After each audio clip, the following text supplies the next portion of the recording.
Good evening. Heather Mallick here, and I'd like to offer a few comments on Sarah Palin. I assume John McCain chose Sarah Palin as his vice presidential partner, in a fit of pique, because the Republican money man refused to let him have the stuffed male shirt he really wanted. She added nothing to the ticket that the Republicans didn't already have sewn up. The white trash vote. The demographic that sullies America's name, inside and outside its borders, yet has such a curious appeal for the right. So why do it? It's possible that Republican men, sexual inadequates that they are, really believe that women will vote for a woman just because she's a woman. They are unfamiliar with our true natures. Do they think vaginas call out to each other in the jungle night? I mean, I know men have their secret meetings, at which they pledge to do manly things, like being irresponsible with their semen, and postponing household repairs with glue and used matches. Guys will be guys, obviously. But do they not know that women have been trained to resent other women, and that they only learn to suppress this by constantly berating themselves and listening to editorials like this one?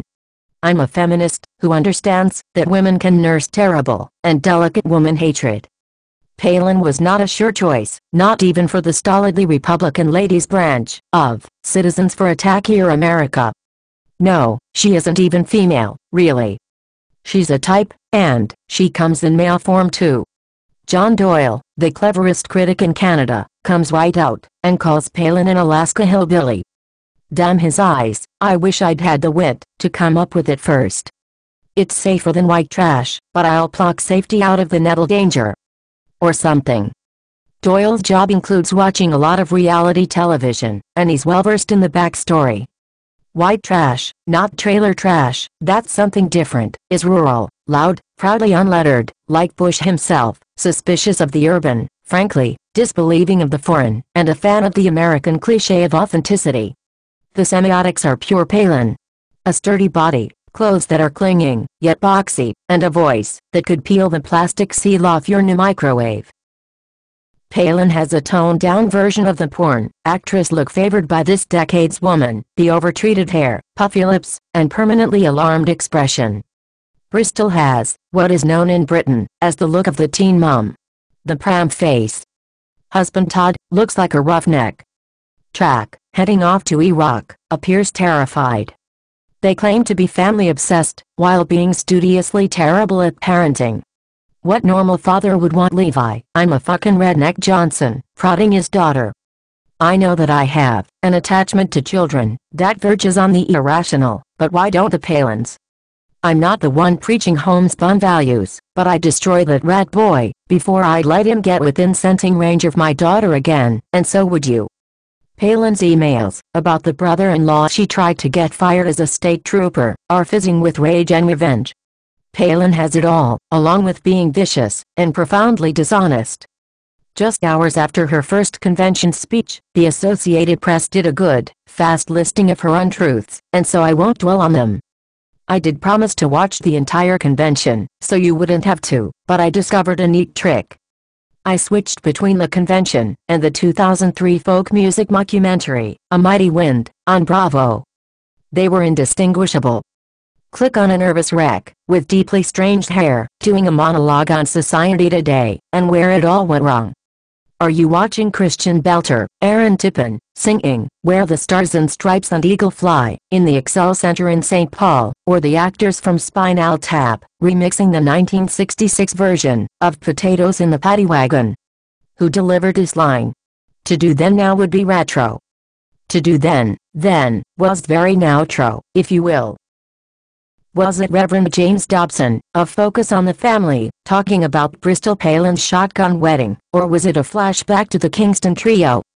The conventioneers are nothing like the rich men who run the party, and that's the mystery of the hick vote. They'd be much better served by the Democrats. I know Thomas Frank answered this in What's the Matter with Kansas? I know that red states vote Republican on social issues, to give themselves the only self-esteem available to their broken, economically abused existence. But surely, they know Barack Obama is not planning to finish off the ordinary hillbilly when he adjusts tax rates. He's going to raise taxes on the top 2% of Americans, and that doesn't include anyone at the convention beyond the Bushes and McCains, and random party management. So why cheer Palin, when she claims otherwise? Is it racism? I'm told that it is, although I find racism so appalling, that I have difficulty identifying it.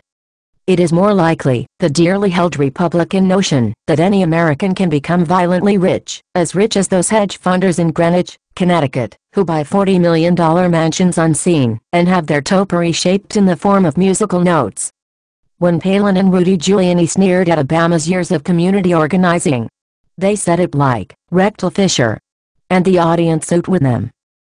Republicans dream of a personal future that involves only household staff, not equals who need to be persuaded to vote.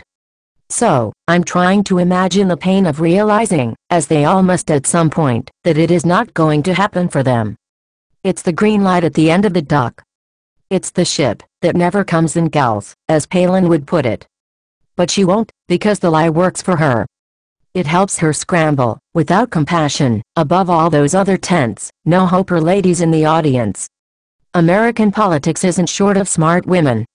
Susan Eisenhower, Ike's granddaughter, who just endorsed Obama, made an extraordinary speech at the Democratic convention, and had a horrific casual appearance on the Colbert Report as Palin was speaking. The Republican Party has already consumed nearly all of its moderate seed corn, she said, aptly. Time to start again. Eisenhower, a scholar and journalist, has a point. Or, am I only saying that, because she's part of the thoughtful demographic that I'm trying to reach here? Think, Heather. Think like a Republican. The skeptics, shall I call them, are my base, and I'll pander to them, as ardently as the Republican patriarchs tease their white, female marginals.